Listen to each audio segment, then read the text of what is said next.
toca a mí es el Patriarcado de Moscú. Como el título que tiene este seminario es el título que invita es a revisar los datos que recabamos en 2012-13, cuando publicamos este libro, y los datos que hay ahora, 2018-19, pues lo que vamos a hacer es una revisión tanto a nivel estadístico, que es la parte más aburrida, pero yo espero pasar rápido por ella, como en cuanto a la parroquia, a la organización de las parroquias del Patriarcado de Moscú en España. Yo, que tengo mi deformación en historia, voy a tratar un poco temas históricos del Patriarcado de Moscú, sus orígenes. Voy a llevar desde los orígenes del Patriarcado de Moscú hasta la actualidad y desde Rusia hasta España. Y voy a tratar de dar unas claves, porque es imposible abarcarlo de forma general, más bien va a ser con pocas pautas. Bueno, ya lo dijo Óscar, y seguramente lo hizo mejor que lo que yo lo voy a hacer ahora, pero es muy complicado hacer un esquema del cristianismo ortodoxo a nivel general. Ahí tienen un intento, y es colocar de un lado, partiendo desde el primero, el Patriarcado Ecuménico de Constantinopla, los que luego son históricos, el de Alejandría, el de Antioquía, el de Jerusalén, y los que luego se van desgajando, que a algunos de ellos se les ha puesto el nombre de base nacional, aunque yo creo que lo de base nacional parece que va mejor con Rumanía y Bulgaria que a lo mejor con Rusia, puesto que la base nacional surge más bien por el tema de las revoluciones nacionalistas, los movimientos del siglo XIX, y tiene más bien una vinculación entre el nacionalismo y la identidad y la religión.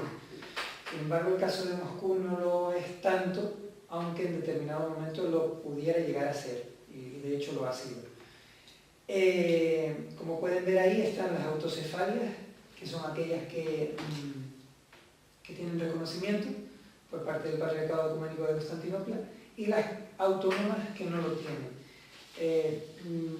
Un dato era que yo tenía tomado el tema del laberinto ucraniano, donde había 3 iglesias a la vez. Una era el exarcado dependiente de Moscú, otra era la iglesia ortodoxa dependiente de Constantinopla, y otro era el autoproclamado Patriarcado de Kiev. Pues bien, ¿es ese entonces? No. La situación era la siguiente. Había una iglesia canónica que dependía del Patriarcado de Moscú, y luego 2 iglesias desgajadas de allí, una autodenominada Patriarcado de Kiev y la otra la iglesia autocéfala ucraniana del metropolita Maxim, me parece que era el nombre. Sí. Eso es lo que había. ¿Y en la actualidad? En la actualidad se han unido la iglesia autocéfala, el patriarcado y algunas diócesis de Moscú para constituir la iglesia autocéfala de Ucrania, iglesia ortodoxa autocéfala de Ucrania. Moscú sigue teniendo allí diócesis, pero ya no tiene una jurisdicción como sarcado, demás, no se le reconoce. De acuerdo. Vale. Continuando con este panorama, vamos un poco con la historia. Bueno, pues el Estado ruso surge, o el antiguo Rus surge en esa zona que tienen entre el Báltico y el Mar Negro. Las primeras incursiones del cristianismo fue por parte de San Andrés desde la zona de Bizancio. Y luego el siguiente granito es cuando Vladimir el Grande, en ese año, 988, es importante reseñar este año, 988, porque luego en el 1988 la URSS hará también un mil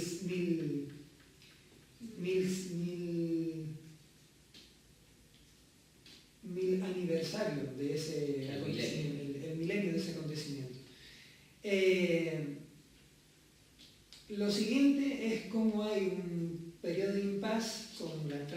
tártaros y los mongoles, y cómo este estado emergente de Rus acaba siendo casi que arrasado por tártaros y mongoles, pero finalmente acaba subsistiendo, y con Iván el Terrible se crea la nueva Roma, el estado de Moscú, la gran capital del nuevo estado ruso. Y es aquí cuando empieza a desgajarse de Bizancio y del cristianismo de Constantinopla. En 1461 creo que se nombra la metropolitana de Moscú, y ya luego en 1589, que sería ya con los Romanov, se nombra el patriarcado de Moscú y toda Rusia. Si bien es verdad que hay que decir que debido a tártaros, mongoles, a la distancia, etc., Bizancio y luego el cristianismo ortodoxo de Constantinopla lo tenía cada vez más difícil de llevar allí su mensaje y su organización. Entonces, Rusia se va independizando. ¿Puedo hacer una...? Todas las que quieran, por favor. En primer lugar, el título de Nueva Roma no lo usaron ellos. Nueva Roma es Constantinopla. Ellos lo que se adjudican... Tercera Roma, perdón. Tercera Roma. Tercera Roma. Además, falsamente, porque nunca ha existido una segunda. Constantinopla fue la nueva, no la segunda. Sí, sí, sí. Entonces, eso fue de un monje... de hecho, adquieren el águila también. Sí, Kiliano, quien se inventa esa historia de la Tercera Roma después de la caída de Constantinopla. Sí. 1453 empiezan a surgir eso, y en 1461 es cuando hacen esa invención de la Tercera Roma, y que no va a caer nunca jamás. Primero. Y la metrópolita era Kiev. Kiev siempre fue dependiente del patriarcado de Constantinopla, siempre. Lo que ocurre es que en la época de Iván el Terrible, el primado de Kiev se lo adjudica a Roma, se lo adjudica a Moscú, y se constituye en patriarcado. Patriarcado constituido por sí mismo, que es una manera ilegal de constituirse, puesto que la autocefalía y el título de patriarcado lo da el patriarca de Constantinopla. Todo lo demás son falsos. Entonces ocurrió en este periodo. Bien, de acuerdo. Cierto, no es Nueva Roma, es Tercera Roma, y hay una utilización de los elementos de Roma y luego Bizancio para legitimar Rusia. De hecho, pues el escudo sí. Lo toman de Bizancio. Sí, cierto. El escudo tanto de Rusia como de la familia Romanov, creo. De acuerdo. ¿Qué ocurre a continuación? Bueno, que Rusia se encuentra con un territorio inmensamente amplio, que es todo lo que viene después de los Urales, Siberia y Alaska, y empieza a repartir una serie de misiones ortodoxas por todo ese territorio, hasta el punto de que, por ejemplo, la Iglesia Ortodoxa Americana, dependiente del Patriarcado de Moscú, creo que funda sede en San Francisco vía Alaska. Eso lo cuentas tú ya también. Sí, en Estados Unidos. Mientras que, por el otro lado, por lo que surgiría luego con la Revolución Francesa y la Iglesia del Exilio, la ROCOR, por otro lado, la ROCOR hace también su periplo por Europa, pasando por Constantinopla, y yo creo que luego Serbia, París, y ya luego salta a Nueva York. Entonces en Estados Unidos se encuentran dos iglesias ortodoxas rusas, dependientes del Patriarcado de Moscú, una más, otra menos, una de tradición alascana, por decirlo de alguna manera, y la otra que viene en vía Europa, ¿no? ¿Qué ocurre con la Revolución Rusa? Bueno, pues el Patriarcado de Moscú queda reducido a su mínima expresión, la religión pasa a ser perseguida, mínima expresión o ilegalizada. No existía el patriarcado. Bueno, el sínodo, lo que existía era el sínodo. Porque Pedro I lo suprimió. Pedro I suprimió el sínodo, suprimió el patriarcado y lo nombró como santo sínodo, sí. Y fue en 1918, cuando se reconstituyó otra vez, cuando las autoridades revolucionarias recabaron y obtuvieron la colaboración Iglesia en la guerra contra Alemania, en la Primera Guerra Mundial. Sí. Bueno, el convulso siglo XX desarrolló una serie de movimientos, como el que ya he dicho, de la Iglesia Ortodoxa Americana, de la ROCOR, que es la Iglesia Ortodoxa Rusa en el exilio, y de toda una serie de iglesias dentro de Rusia que tratan de subsistir, como la iglesia de Catacumba, etc., malamente, ¿no?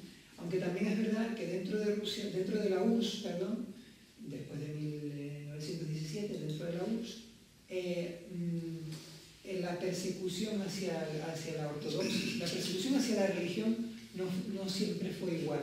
Digamos que a los protestantes se les permitía más, a los ortodoxos menos, y también según las pulsiones históricas, pues durante la Segunda Guerra Mundial creo que se abrió un poquito más la mano y hubo más, se dejó un poco más, pero luego inmediatamente cuando acabó la Guerra Mundial con Khrushchev, creo que ya volvió otra vez a perseguirse la ortodoxia, ¿no?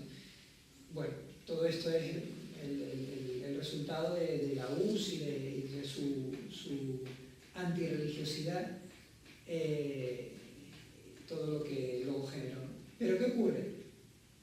Que cuando la URSS cae, primero el muro de Berlín, luego cae la URSS, 1991, antes había habido ese acontecimiento de 1988, donde se festejó el milenio de Vladimir el Grande, que se convirtió al cristianismo, ¿no? Había una serie de elementos al final de la URSS con la perestroika y con Gorbachev, donde existió cierto aperturismo y se empezaba a abrir la mano a lo que antes eran las persecuciones, que ya no lo eran tanto, y a dejar que, de forma muy soslayada todavía, se volviera otra vez digamos, a dejar hacer culto a la ortodoxia rusa, ¿no?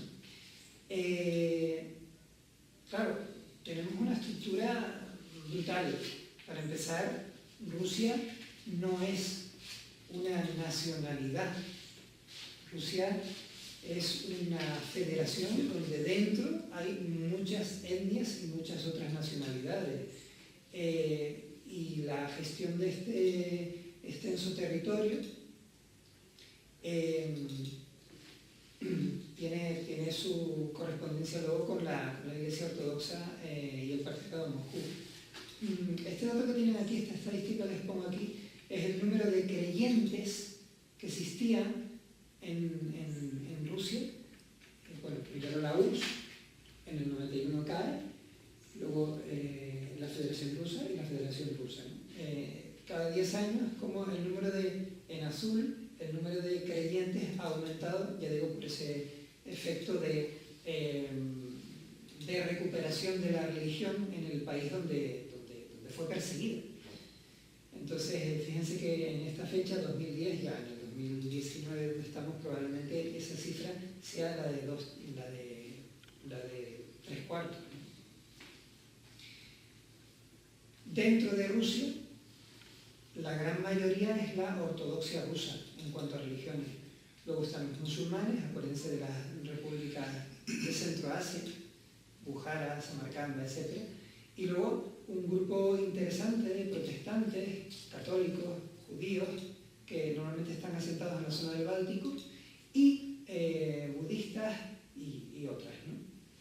Claro, este panorama a nivel mundial, el Patriarcado de Moscú está dividido por un lado en diócesis y por otro lado en iglesias. Las diócesis normalmente están extendidas en Europa y en las repúblicas exsoviéticas, mientras que las iglesias parece que tienen una ampliación mayor, a excepción, bueno, sí, y las iglesias tienen una ampliación mayor a América, Australia, etc. Ahí les coloco las diócesis de la que era, la primera que tienen ahí, la diócesis de Corsun, la de París, a esa estaba vinculada todo el movimiento de la Iglesia rusa en España y Portugal. Pero desde enero de este año tenemos una nueva diócesis, que es la de Madrid y Lisboa, aunque está nombrada en otros sitios como diócesis de Porto Portugal y España.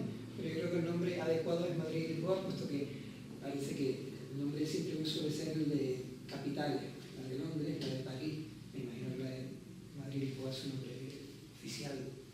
Creo que la organización eclesiástica tiene un nombre, que es España-Portugal, y el título personal del arzobispo es arzobispo de Madrid y Lisboa. Bueno, yo creo que el patriarcado ya es de Moscú y también es el patriarcado de Bucarest o, bueno, de Constantinopla, claro, también. De acuerdo. Bien, con este, no se olviden también de la ROCOR,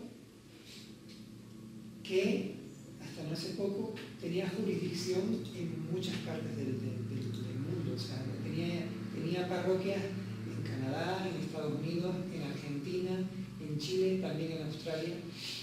El hecho de que haya habido comunidades, parroquias y comunidades del cristianismo ortodoxo en la zona de Argentina, Chile, Uruguay, ha sido interesante porque los ortodoxos rusos que llegaron a España en los últimos 15 años, que hablaban ruso y no español, al principio, ahora ya hablan un poquito más de español, se veían en el problema de cómo desarrollar su liturgia ante un público que podría ser potencialmente o en el que podría haber españoles.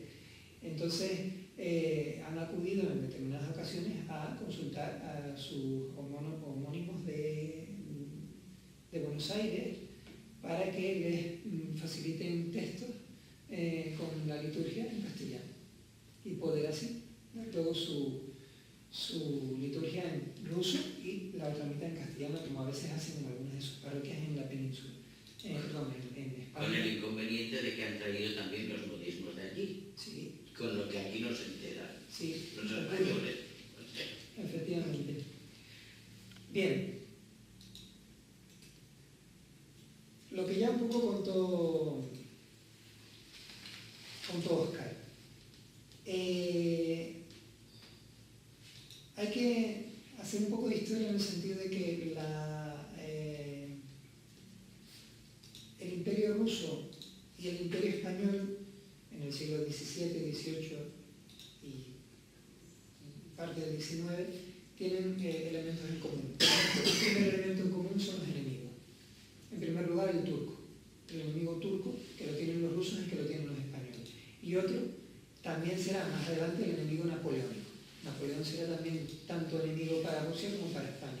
Entonces esto va a crear cierta hermandad o cierta relación que aprovecharán los rusos y los españoles para enviarse esas embajadas. Y también otro hecho es cómo administrar un territorio imperial tan grande, tan administrativamente complejo como lo es en el caso español América o en el caso de Rusia, todo lo que es Siberia y Australia, ¿no? Perdón, Siberia y Alaska. Por eso se dan esas embajadas.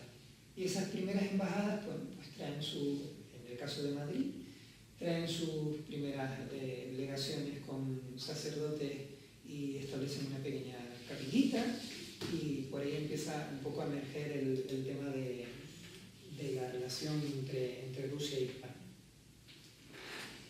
El otro elemento que habría que señalar también es cómo, esto lo hablará mejor Vicky, cómo en Menorca hay una serie de circunstancias donde la isla hay una comunidad griega que se establece en Menorca y colocan una iglesia que es la iglesia de San Nicolás, como dijimos antes. Esta iglesia en un momento dado es refugio no solo para griegos o para ortodoxos de la zona de Grecia y de Bizancio, sino que también para aquellos otros ortodoxos búlgaros como rusos. Entonces, bueno, en el caso mío hubo un caso de la flota rusa en el que en su guerra contra el turco y en su pacto con los españoles y con los franceses tuvieron que arribar a la isla de Menorca porque tenían un brote de escorbuto en su barco y tuvieron que ser enterrados algunos tripulantes y el hijo del almirante de aquella flota, ¿no? Y aquello es un acontecimiento que ha sido tomado por la Iglesia Ortodoxa también, junto con las embajadas, para explicar los orígenes de la Iglesia Ortodoxa en el territorio español, aunque en aquella época Menorca no era territorio español y las embajadas rusas no eran territorio español, sino que eran solo rusos. Pero bueno, es lo que ha servido a ellos para empezar a hablar de la historia de la ortodoxia rusa en España. Y, perdón, entiendo que esa iglesia no es ya ortodoxa, ¿no? No, no es ortodoxa. Ya no es ortodoxa. Es la iglesia de La Inmaculada Concepción. Inmaculada Concepción. Es una parroquia católica, pero es una situación registral y jurídica muy compleja, de tal forma que creo que si la reclamáramos, como nos dicen muchos, nos la darían porque la inscripción es de una familia griega, la familia Dadikos. Pero meternos en un follón de este tipo cuando estamos disfrutando de la hospitalidad ecuménica de la Iglesia Católica en todo lo demás, Claro. y aparte que cuando vamos celebramos aquí, yo he celebrado. Porque esta iglesia es propiedad de una familia griega. Sí, De acuerdo. en el registro continúa. De acuerdo. Bueno, fue una evolución muy extraña, ya hablaré. El otro factor interesante en esto de las primeras relaciones entre los ortodoxos rusos y España es la visita de Kustodiev, que es un sacerdote vinculado a las embajadas que oficia en la iglesia de Santa Magdalena en Madrid, que está dentro de la embajada otra vez, y hace también oficio en Madeira y Lisboa, según tengo entendido. ¿Qué ocurre? Que, bueno, pues por vicisitudes históricas, cuando España empieza a abrazar el liberalismo y se aleja del absolutismo, esto no gusta a los zares, entonces empiezan a, por decirlo rápido, cortarle el grifo a la embajada y a la embajada y a la iglesia que está dentro de la embajada. Entonces, bueno, pues finalmente acaban cerrando la embajada en Madrid. Esto sería alrededor de 1880 o algo así. Y se ven obligados a cierrar. Entonces, ¿qué hacen con todo el material que tenían en esa embajada? Todos los objetos litúrgicos, pues, entre otras cosas, lo demandan en sitios donde ya hay iglesias ortodoxas en América, como son la iglesia de primero Buenos Aires y luego la de Rosario, que tiene, entre otras cosas, el famoso cuadro donde aparece Santa Magdalena. El siguiente capítulo es la guerra civil, que lo dijo también un poco Óscar, pero yo voy a profundizar un poco más. Si bien es verdad que la imagen que ha quedado del ruso en la guerra civil y en el franquismo fue la imagen del ruso como el rojo, del ruso como el soviético, porque eso al final casi que eclipsó a los otros rusos no soviéticos, con todo aquello que existía de lo de Moscú y todas aquellas acusaciones que le hacían los partidarios de la no república a los republicanos por estar vendidos a los rusos, a los soviéticos. Es verdad que ese mundo eclipsó, y también luego desde el franquismo, a un movimiento que sí que existió en España, como fueron los rusos blancos. Los rusos blancos fueron los que apoyaron al bando, fueron mucho menos que los rusos rojos, pero apoyaron al bando franquista y lucharon también en ese sentido en la guerra civil, entendiendo que la lucha contra el comunista o la lucha contra el republicano era una lucha que también ya venían librando en Rusia contra los bolcheviques. Entonces veían una sinonimia en este aspecto, ¿no? Luego, en los años 50, la familia Romanov, algunos miembros de la familia Romanov se establecen en Madrid, tienen una pequeña capilla dedicada a Santa Alexandra, no podía ser otra, puesto que Alexandra fue la esposa de Nicolás, que fueron asesinados en el levantamiento bolchevique de 1917, y bueno, tiene su capilla personal en los años 50. Intentaron hacer, junto con el aperturismo de Franco de los 60, colocar una iglesia que no fuera solo privada, sino que fuera un poco más, que fuera pública, Pero claro, la imagen del ruso en aquella época, por lo que nos dicen ellos, la imagen del ruso en aquella época en la España franquista era tal, recordando lo que ya venía diciendo de antes, que el Estado desestimó cualquier pequeña iglesia pública o cualquier gesto hacia los Romanov y hacia los ortodoxos rusos, si había alguno en España por entonces, así que continuaron con su capilla dedicada a Santa Alexandra. ¿Qué nos dicen las estadísticas? En este trasvase de población perteneciente al Patriarcado de Moscú y España, y que vienen a España. Pues bien, aquí tenemos un problema, o sea, no tenemos estadísticas para contar a los creyentes, que es lo que decíamos antes. Como mucho tenemos estadísticas para contar las nacionalidades, pero claro, eso no puede ser tomado como una forma taxativa de contar a creyentes de la ortodoxia rusa en España, como mucho es una orientación. ¿Qué hemos hecho nosotros? Pues en aquellos países donde el Patriarcado de Moscú tiene mayor peso, en aquellos países exsoviéticos donde el Patriarcado de Moscú tiene mayor peso, que son Ucrania, Rusia, Moldavia y Bielorrusia, lo digo en ese orden porque es en ese orden como están en número de cantidad de habitantes extranjeros en España, pues es lo que hemos estudiado. Que también podríamos estudiar los lituanos, los armenios, los georgianos, letones, etc. Sí, pero la presencia de la Iglesia Ortodoxa Rusa en estos países no es tan mayoritaria como lo es en Ucrania, en Rusia o en Bielorrusia. ¿Por qué digo esto? Porque puede que de los 18.000 lituanos que hay en España, alguno pertenezca a la Iglesia Ortodoxa Rusa, ¿vale? Pero mayoritario, en cuanto a número podría ser mucho más significativo los ucranianos y los rusos que por ejemplo el resto. Estas cifras son del 2012, pero si estas cifras, bueno, eso lo digo mejor después. En cuanto vemos aquí las tendencias, lo que vemos es que mayoritariamente el grupo es de rusos y de ucranianos en cuanto a nacionalidades en España. Y luego dos nacionalidades un poquito más minoritarias como son los moldavos y los bielorrusos. Los moldavos los tenemos estudiados en España, pero ocurre algo muy significativo. Hay una cantidad de moldavos muy importante en Cantabria.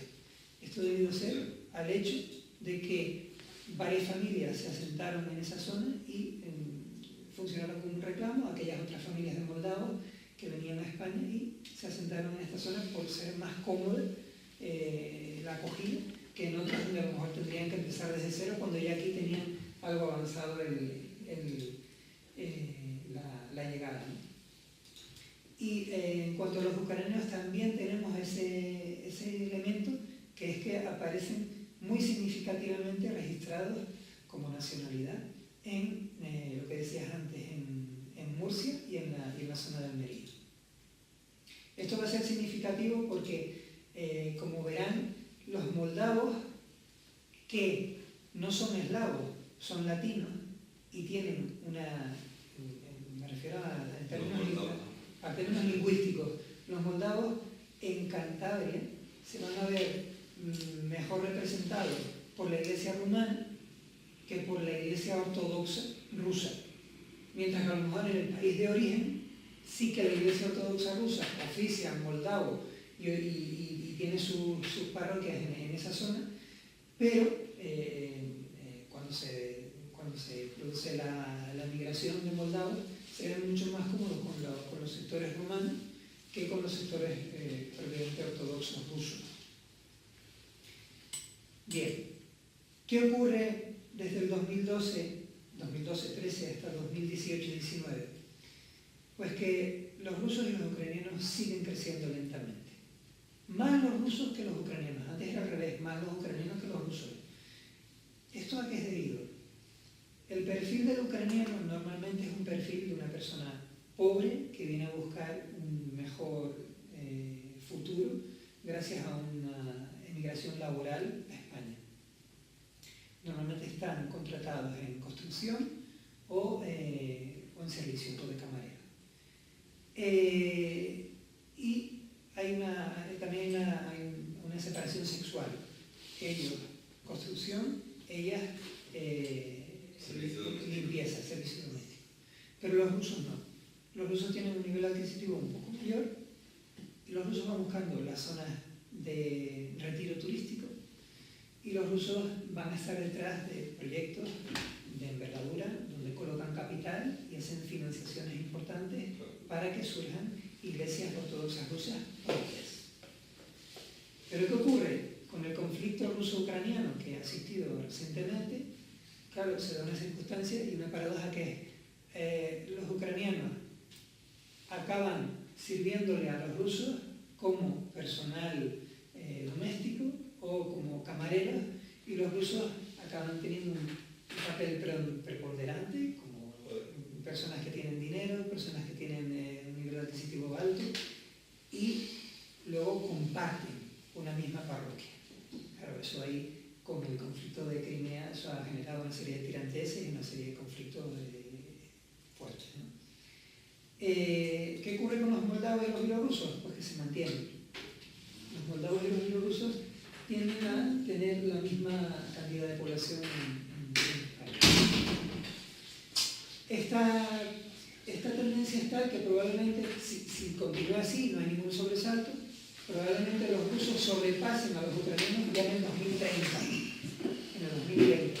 Si esta tendencia alcista de crecimiento ruso y de crecimiento más lento de los ucranianos la llevaremos a la gráfica y podría darse esa situación. Pero bueno, de aquí a allá pueden ocurrir muchas cosas. ¿Qué ocurre? Vosotros estás hablando de que los ucranianos venían a buscar trabajo en España y a partir de 2012 eso es...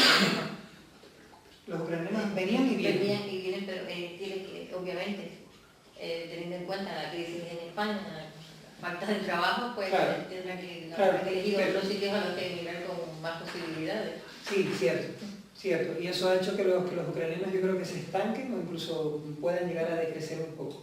Mientras que los rusos, a lo mejor los que tienen un nivel adquisitivo alto, pues no. Es verdad, pero también es verdad que la situación en Ucrania es todavía peor que en España. Entonces, y también hay una inercia. Cuando llega la crisis a España, la llegada de ucranianos no para, continúa. Y solo cuando la crisis empieza a resolverse es cuando se aminora. Pero es por un efecto de inercia, no es por un efecto de no vamos para allá que están en crisis. No lo hacen inmediatamente, lo hacen poco a poco, pero cuando lo empiezan a hacer ya es tarde, porque ya no hay tanta crisis. Pero bueno, esos son datos estadísticos y datos de tal que no nos compete demasiado. Por lo menos el tema del patriarcado de Moscú. Yo he tocado esas nacionalidades porque son las más representativas en cuanto están en España y que tienen su peso y en que el patriarcado de Moscú tiene su peso en los países de origen. El caso canario yo lo voy a destacar pues, por el hecho turístico, o sea, es una pasada cómo ha crecido la comunidad rusa con un nivel adquisitivo alto. Aquí no hay tanto ucraniano como a lo mejor en Murcia o en Sevilla o en Valencia, que normalmente se sitúan en zonas periféricas de las urbes turísticas y van a trabajar las urbes turísticas, en el caso de los ucranianos, mientras que los rusos prefieren su retiro y su lugar de turismo en zonas costeras y en zonas caras. Y en Canarias se ha potenciado en los últimos 15 años de una forma exponencial, dirigiéndose exclusivamente a Adeje, poco a Arona y casi que muy poco nada en el resto, como ese lugar predilecto de turismo. Y donde tienen un proyecto que se ha quedado estancado de crear una nueva iglesia rusa propia en suelo cedido por ese el proyecto ya hablábamos en su día, ¿no? Cuando estábamos con esto, ¿no? Sí. Bueno. Y Adeje, perdón, es como uno de los municipios así de Canarias con más diversidad religiosa, ¿no? Sí. Y también con más diversidad religiosa y también con más turismo. ¿Ah, sí? Sí, se combinan los dos factores. Y por tanto migración también. Sí. para el sector servicios. Sí, pero ocurre lo que decía antes, a lo mejor la migración que está buscando un trabajo no va a vivir obviamente en la zona turística, sino va a vivir en el internet, en la zona exterior, pues para luego ir a trabajar ahí y dormir fuera de la DEG. Bueno, ¿qué ocurre con la implantación de la Iglesia Ortodoxa Rusa en España? Pues nosotros hemos notado que hay dos generaciones, por decirlo de una forma muy rápida, ¿no?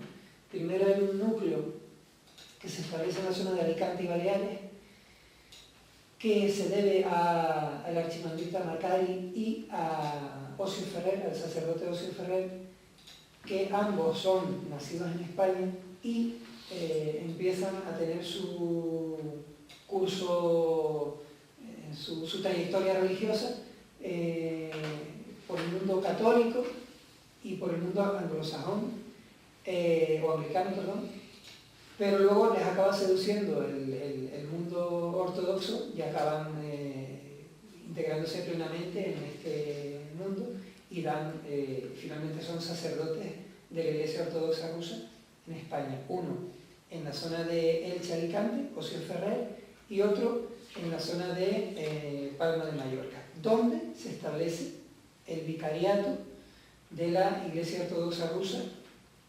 en España. Todo eso antes de que existiera la recién diócesis de España y Portugal, actualmente en Madrid, desde el 2019, desde enero. Esta primera generación de sacerdotes y de parroquias se establece, pues, como ya digo, en la zona de Alicante, de Baleares, en Mallorca. Olvídense del tema, aunque ellos lo usarán, olvídense del tema del Menorca que habíamos tratado antes, que tiene que ver con otros derroteros históricos, con el de este asentamiento en Palma de Mallorca, que se ve potencialmente a comunidades de la Iglesia Ortodoxa Rusa que están vinculadas primero al puerto como trabajadores, y ya luego al turismo ruso que les comentaba. Lo que me parece increíble es que siempre han estado ahí los rusos. O sea, creemos que es una cosa que ha venido con el turismo, pero claro, llegaron antes que los alemanes a las Baleares. No, bueno, esto es desde los años 90, Sí, pero 96. Por eso, pero que nos hemos retrotraído antes al ejemplo de 1700. Sí, claro. O sea, que me parece increíble. Sí. Pero bueno, no existía el turismo, era otra historia. Había alguna visita en Mallorca que incluso pidieron en algún caso celebrar en algún templo, algunos eclesiásticos de Oriente que decían que eran rusos, en concreto en el monasterio de Nuestra Señora de Lluc. Pero en realidad aquellos clérigos tenían mucho más interés en las instalaciones de comunicaciones del Curs Mayor que no en la iglesia, con lo que descubrieron que eran o clérigos mandados por Moscú o falsos clérigos. Oh. Bien. Aquí tiene una foto de la Iglesia Católica que se le cede a la Iglesia Ortodoxa Rusa en Palma de Mallorca, ¿vale? Que es la parroquia de la Natividad del Señor. Y aquí tienen pues la parroquia de San Simeón Nuevo Teólogo, que esto estaría en Alicante, que también tiene otra. Ocio Ferrer llevaba otra. Digo llevaba porque yo creo que se retiró. No. Sí, no, lo que ocurre es que él iba, lo digo porque pertenece a nuestra jurisdicción, a ayudar a establecer en Zaragoza, a nuestra comunidad, que en Zaragoza hay dos comunidades, una con un problema del sacerdote y la otra con otro problema del otro sacerdote. Pero él continúa en activo. Sí, continúa en activo en las dos parroquias, Elche y Alicante. De acuerdo. Bueno, como ven ahí es la zona de Alicante es un local que está alquilado y ejerce, pues como pueden reunirse en esas condiciones, ¿no? Pero ¿qué ocurre a partir del 2005, probablemente 2003 en algún caso, que hay una segunda generación? Hay una mayor expansión nacional en el territorio de España, como digo. Ya se sale de los márgenes de Alicante y Baleares, de Valencia y Baleares. El clero es un clero que procede de Rusia, o al menos procede de instituciones de la Iglesia Ortodoxa rusa, en suelo ruso, bielorruso, ucraniano, algún caso de Polonia también creo que hay. Se tratan de feligresías que tienen un mayor nivel adquisitivo, aunque hay que poner matices, hay zonas que no. Por ejemplo, las feligresías de Murcia, mayoritariamente ucranianas no. Las feligresías de Madrid es a media rusa, a media ucraniana, y no destaca tanto por el nivel adquisitivo, pero las de Valencia, las de Tenerife, las de Cataluña, en algún caso, cerca de Roquets de Mar y todas estas zonas turísticas, pues sí. Y todas tienen, o aspiran a tener, o aspiraban a tener en el 2013, proyectos constructivos. En el 2013 teníamos este panorama, son alrededor de 20 lugares de culto, 21 lugares de culto, de los cuales la mitad son parroquias, 11, y la otra mitad, 10, son comunidades. Como ven, hay una predilección por el Levante. Córdoba es una comunidad pequeña. Madrid no es zona específicamente turista, pero hay un gran grupo ucraniano y luego ruso, etc. Y luego las del norte, las no catalanas del norte, son pequeñas comunidades donde la Iglesia Ortodoxa rusa intenta tener presencia en esos lugares que recuerdan a la religión cristiana antes del cisma. Y con ellos quieren hacer hermanamientos porque sienten que la religión no estaba todavía, la religión no estaba todavía rota, y es como una especie de vuelta a los orígenes. Lo plantean ellos así. ¿Qué comunidades? La comunidad de Santiago de Compostela, la de Oviedo y la de Vitoria.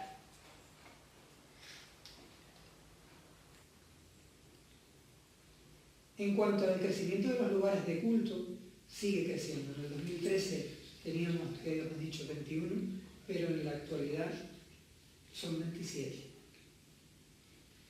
Esta es una foto que puede ejemplificar eso que decíamos de ese clero formado en Rusia y que viene aquí a celebrar en las parroquias de la Iglesia Ortodoxa Rusa en España, salvo Ocio Ferrer y Macari, son todos de origen, digamos, de Europa del Este, mayoritariamente rusos, desde luego. Y luego vean ahí en el mapa cómo les he añadido los nuevos puntos que hay, que son 2 nuevas parroquias, una en Sevilla y otra en Marbella, y 4 comunidades más que no son parroquias, que están en la zona del Ejido, creo que están cerca, otras en Almería, otra es en Murcia y la última en Tortosa. Este es Andrei Kordovsky, de los más activos, y creo que el actual secretario de la... Bueno, y el responsable de la iglesia, bueno, ahora catedral. Secretario de la catedral, ¿existe ese término? No sé cómo... Él hasta la fecha era el párroco de la catedral. El párroco de la catedral. Ahora, al constituirse en catedral, porque venís con esto que está ahí, no sé, será el deán. Deán, exactamente, deán de la catedral. Y también es el párroco de las comunidades del norte de España, a las que son comunidades como tal, no son parroquias, no tienen una organización, digamos, periódica, y asiste una vez al mes o 2 veces al mes, no sé muy bien cómo lo lleva la actualidad. La de Gran Canaria, una vez al año. La de Gran Canaria actualmente ya no la lleva Félix, que es el que estaba en la DG, la lleva un tal Eugeni. Pero yo no sé... No, pero es un laico. ¿Es un laico? Sí, es un laico. Vale. Está encargado de esa... De reunir, de de... reunir cuando llamen a algún sacerdote que voy para allá. Llama a los... Es el contacto de todos. De acuerdo. Sí, pues esa es otra comunidad. Pero, ¿qué ocurre con esta expansión nacional? Bueno, pues es desigual, como ya hemos dicho, mucho levante, Costa Dorada, Costa del Sol, Costa Blanca, Marbella, las zonas turísticas, donde hay una mayor población rusa, y si la hay ucraniana es por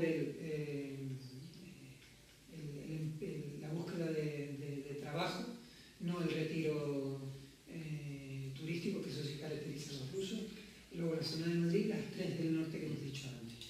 ¿Qué ocurre con la feligresía con alto nivel adquisitivo? Bueno, pues es relativo, dependiendo de si son ucranianos o no, si hay una mayor minoría de una nacionalidad con respecto a otras, dependiendo también de la zona geográfica, etc. ¿Y qué pasa con los proyectos constructivos? Pues que no están funcionando, están estancados. Es verdad que hay un movimiento de lograr hacer fundaciones para recabar y financiar, recabar dinero y financiar con él estas construcciones, pero los últimos 3 casos que teníamos noticias de él, que eran Marbella, Tarragona y Aleje, están actualmente paralizados. ¿Puedo hacer una observación? Todas. Efectivamente, hay una feligresía rusa de alto nivel adquisitivo que vienen aquí para establecerse como vacaciones. Dejan aquí a la familia por razones de seguridad, porque no siempre los negocios se pueden declarar en su totalidad lo que se hace, y ellos van y vienen para acá. De tal forma que cuando se les quiere implicar en la construcción de la iglesia no hay ningún problema, ellos dan dinero, pero no van jamás. A mí me llaman, me pagan el viaje a Mallorca, bendigo la casa, el yate y el avión. Me dan muy buena propina y me vuelvo para Madrid, pero no pisan la iglesia. Es más, en estas circunstancias, esto no suele llamar a ningún clérigo ruso para que no sepan dónde viven. A lo mejor si van solo para un bautizo o solo para una boda. Los hacen en casa. ¿Sí? Así. Curioso. O a lo mejor hay alguien que es un conocido comerciante de importación de artículos de Rusia, que tiene su tienda y demás, y no tiene ningún inconveniente. Pero los grandes poderes adquisitivos no. O sea, participan simplemente para que se haga la construcción, por ejemplo. Si quieren, dan 20.000 euros.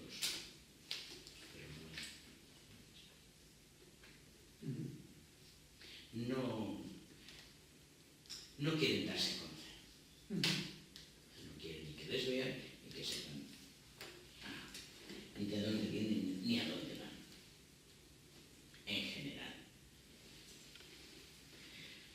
Bueno, en la actualidad, Hay demasiados clérigos de los que son nuevos. pues son unos cuantos. Y creo que tenemos como 4 o 5 nuevos. Uno de ellos sé que vive en Francia y que de vez en cuando baja a Gerona. 28 clérigos hay aquí. Puede que estemos contando los de Portugal, pero no, así, en España ejercen. no sé, pero vamos. Bendito sea Dios. Yo tengo para España alrededor de 15. Alrededor de 15. Pero en Portugal no hay tantos, ¿eh? Y en Portugal no hay tantos. En Portugal tienen una iglesia en Oporto y otra en Lisboa. No hay más. Yo creo... Tienen 2 parroquias, ¿no? Y luego sus comunidades. Sí, Pero pero las sí, comunidades no están atendidas con sacerdote, sino cuando es necesario se acerca para un bautismo, eso, a lo mejor la fiesta de la parroquia se acerca y celebra, pero no más de las comunidades. Pero no sé, serán... igual para hacerse la foto.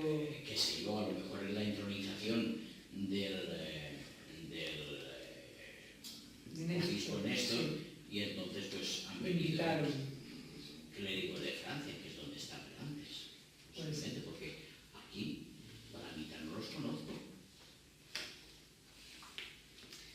Bueno, Tema media docena, pero los demás no. los actuales párrocos. Lo que tenemos en la actualidad es, seguimos hablando de una primera generación que tenía aquellas características, una segunda generación, que como hemos dicho tenía estas otras anteriormente citadas. Estamos en el tránsito de una segunda, una tercera, podría ser, que tendría que ver con esa renovación de la administración de la Iglesia Ortodoxa Rusa en España, con la reciente creación de la diócesis de Madrid-Lisboa, con sede en Madrid, donde está la, hasta hace poco mal llamada catedral, ahora ya podemos llamarla catedral. Pero ¿qué ocurre? Que en la actualidad el vicariato continúa en Palma de Mallorca, en manos del archimandrita Macari, que probablemente es lo que habíamos dicho antes, estarán por deferencia hasta que este señor... Tantos años dedicada a su vida a la Iglesia. Exactamente. Que es normal. Exactamente. Pues con este panorama estamos en la actualidad. Fíjense que aquí en la foto les he puesto al que era antes el obispo de Corsul, y pienso ser, desde enero de este año, el obispo de esta nueva diócesis. Y como dice muy bien Rogelio, es cierto, yo he contado una cantidad de unos 15 sacerdotes para España. Aquí deben estar también los de Portugal, pero han debido invitar a párrocos y a otros cargos de Francia, que acompañaban probablemente a Néstor en esta sí. Es posible. Bueno, ¿qué ocurre con este caso? Bueno, aquí tenemos el caso aquí sí que es conocido el caso de Mijaíl Boscos, que fue el que financió esta iglesia, que fíjense la belleza que entraña y lo que supone a nivel paisajístico y patrimonial, como fue la iglesia de Altea, colocada cerca de una zona residencial que es Altea Hills, una zona residencial de lujo. Esta iglesia fue construida enteramente con elementos traídos de Rusia, salvo las campanas, que creo que son de Valladolid, todo lo demás, la madera, las cúpulas, todo el interior, por supuesto, traído de Rusia, a imitación de las iglesias rusas de la zona del sur de Rusia del siglo XVI, que tienen esta estética.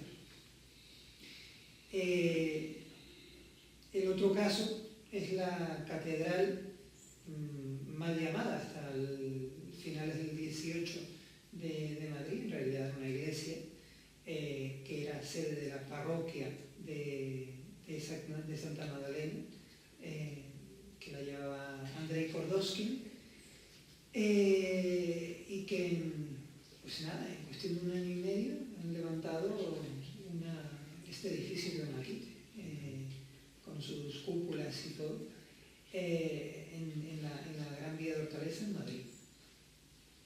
Como les llamo ahí eso, pues actualmente sí es catedral de la diócesis de Madrid-Lisboa,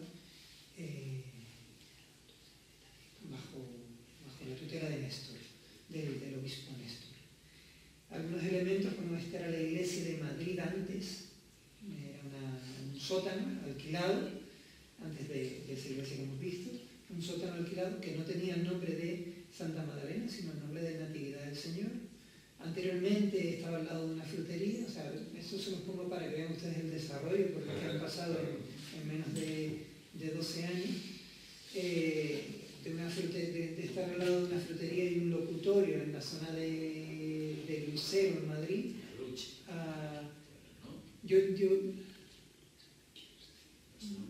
conozco en Lucero, que es donde yo no sé cómo se llama ese barrio donde me para el metro a mí, Lucero.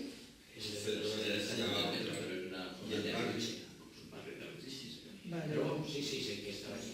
Vale.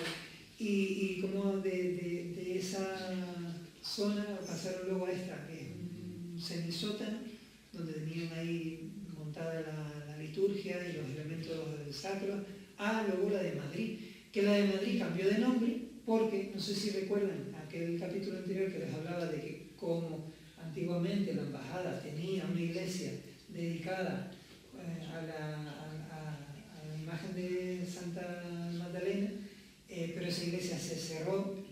como se cerró, fue a nutrir a otras iglesias de América, como son la de Buenos Aires y luego la de Rosario, finalmente acabaron desde Madrid pidiéndole al Rosario que les enviasen el antiguo cuadro que tenían de la Santa Magdalena. Y bueno, pues, lo han recibido, lo han restaurado, como ven, ahí está la mitad de la restauración, la mitad restaurada, la mitad no, justo la mitad, y le ha dado nombre a la nueva iglesia actual, catedral de Santa Magdalena en Madrid, ¿no? Con ese elemento que han introducido y que han recuperado.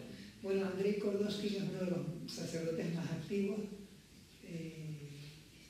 actualmente es deán de la catedral, también párroco de las comunidades que les dije antes en el norte de España, siempre buscando esa vinculación con el cristianismo precismático, donde hay determinadas cruces asturianas, etcétera, que le recuerdan a sus cruces que también existen en la cristiandad oriental. Como en este caso fue para conmemorar a los rusos blancos de los que les hablé, se juntó con el sacerdote de Valencia para hacer esa cruz en conmemoración de los rusos blancos que dieron la vida por la guerra civil, pero esta vez en el lado franquista, puesto que ellos defendían el imperio ruso, la religión ortodoxa y eran antibolcheviques y todo esto.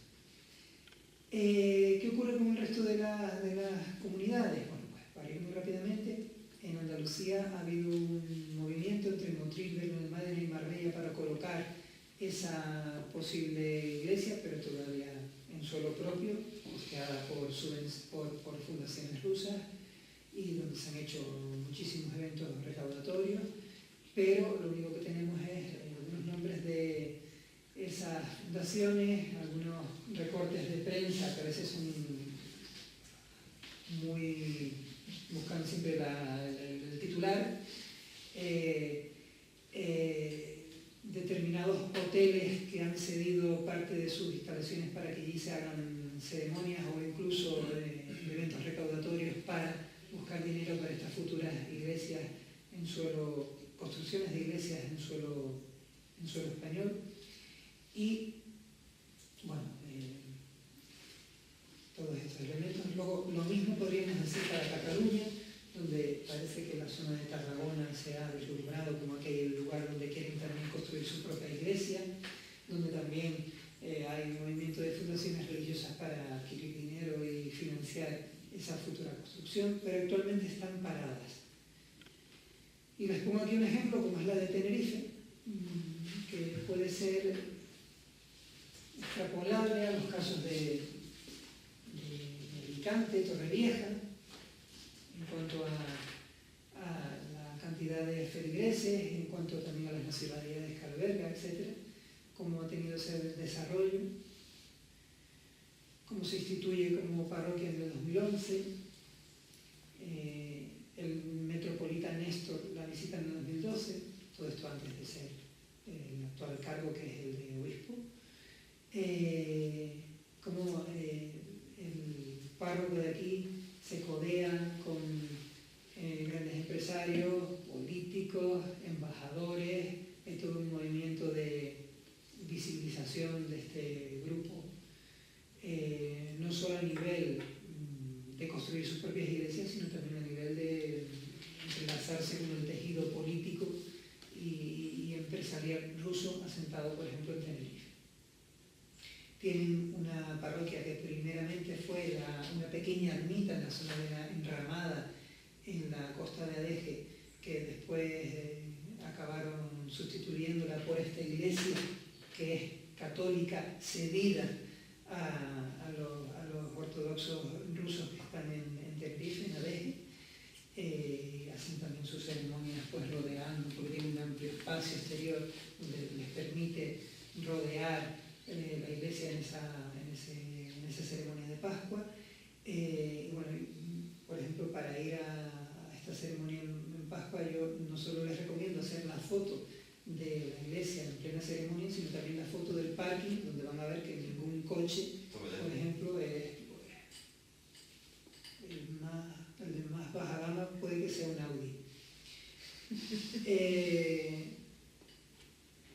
datos demográficos y sociológicos más o menos se pueden exportar a las otras iglesias, salvo la de Madrid, que es un poco más numerosa, y la de Altea, que es excesiva. Bueno, en la de Altea me dicen el dato de 1000 bautizados al año.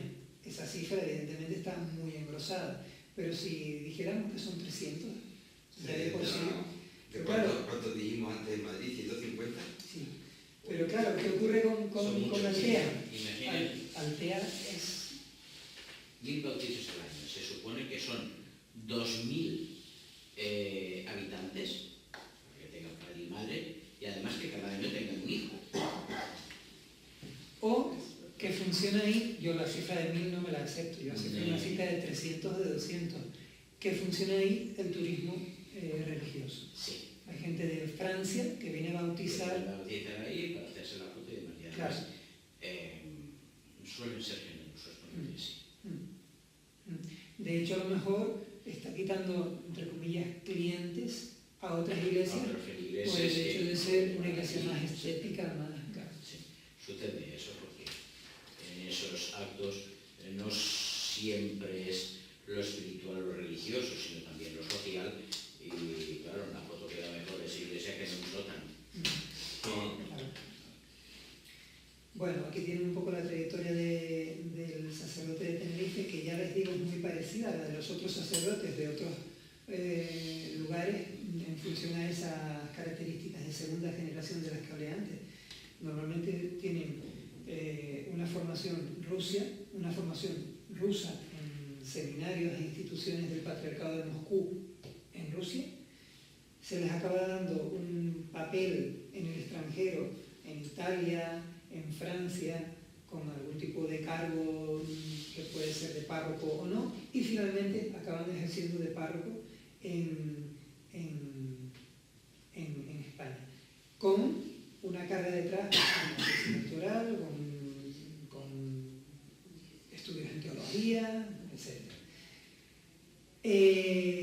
También en Tenerife tenemos el caso de una cesión de una parcela para la comunidad rusa. Hay un compromiso por parte del ayuntamiento con este señor que creo que va a otra vez, yo creo que es de los alcaldes que más ha repetido como alcalde en Tenerife, porque siempre se ha votado, el apellido es Fraga, no me acuerdo del nombre de él, un compromiso de él, desde el PSOE, para darle un suelo y que puedan construir su propia iglesia, pero ya digo que esto está parado, no sé si por las elecciones que están ahí en ciernes y hasta que no aclaren no se va a manifestar de nuevo, o por razones de que el nivel adquisitivo ruso, que al principio lo era en 2006, 2007, 2008, hasta 2012, ahora quizá ya no lo es tanto. No siempre la buena voluntad de los alcaldes se puede materializar. De hecho, yo llevo así como 11 años esperando que me contesten en Lanzarote, que ya me lo tenían hasta en el plan de urbanismo, ya me tenían cedida la parcela, pues que había habido concurso público para ver, porque era dentro de la estructuración, aquella parcela era de uso, eran más grande, pero uso de actividades religiosas, una cosa así. A ver, qué interesa. Yo concursé, no hubo nadie, se me adjudicó 11.000 metros. Aún estoy esperando que el Cabildo apruebe aquello. En Lanzarote, en Yaiza. no. Ay, sí. Está muy cerca del aeropuerto. Arrecife no. No, Recife no. En esa misma carretera, para la otra parte. Por arriba del Puerto del Carmen. En San Bartolomé de Tirajana, es otro sitio. No, en Canarias. Bueno, y ahí está aprobada por el ayuntamiento. Y Cada vez que de vez en cuando pregunto. Silencio administrativo. Entonces, pues igual están de la misma manera, pues por mucho que diga el alcalde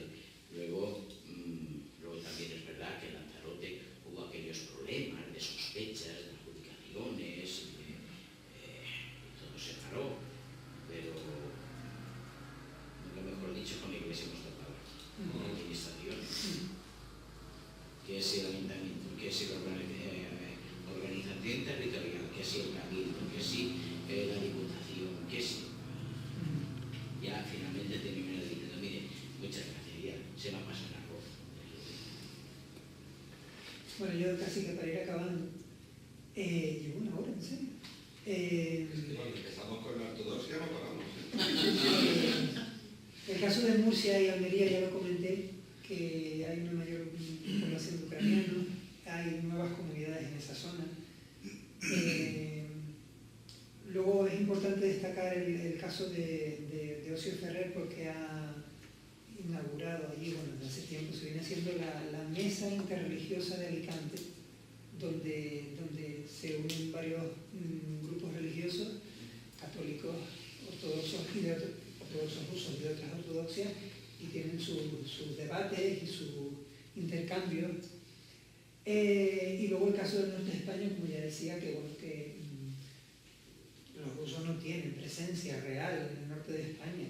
Los rusos, me refiero a la Iglesia Ortodoxa rusa, no tienen presencia real, pero sí que le interesa a la Iglesia Ortodoxa mantener un vínculo con el norte de España por aquello del contacto con los orígenes, el pasado precismático, etc. Es un empeño personal y arqueológico, científico del padre De Kornowski. Pero vamos, si fructifica, pues adelante.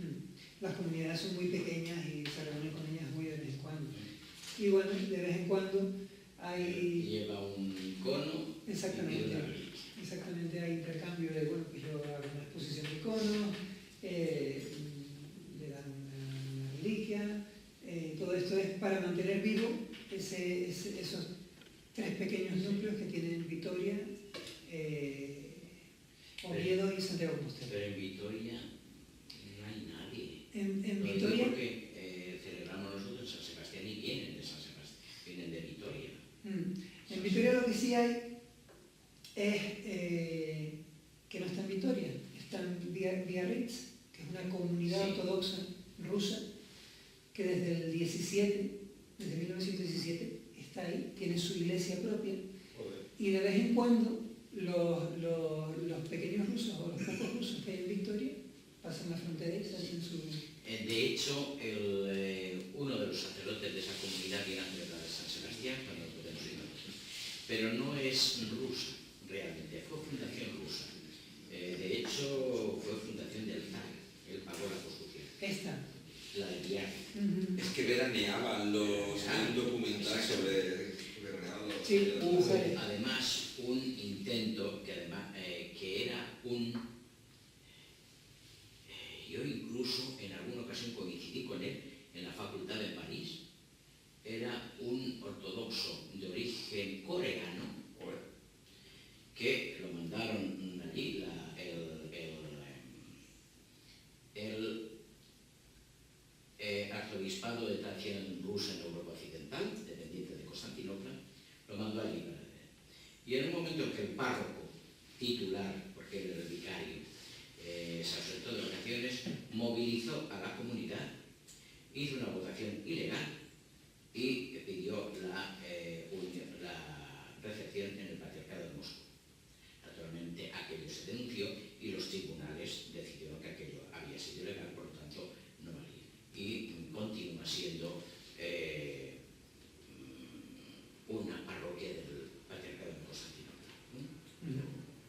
Sí tuvo esos tejemanejes, lo mismo que ocurrió en Alicante con esta iglesia de San Miguel. De acuerdo. Pero son situaciones curiosísimas más Sí. a lo largo de la historia. Sí, sí. Bueno, el caso de Cantabria ya lo comenté, aprovecho a Roberto. En Cantabria hay una comunidad de moldavos muy importante que en origen en Rusia reciben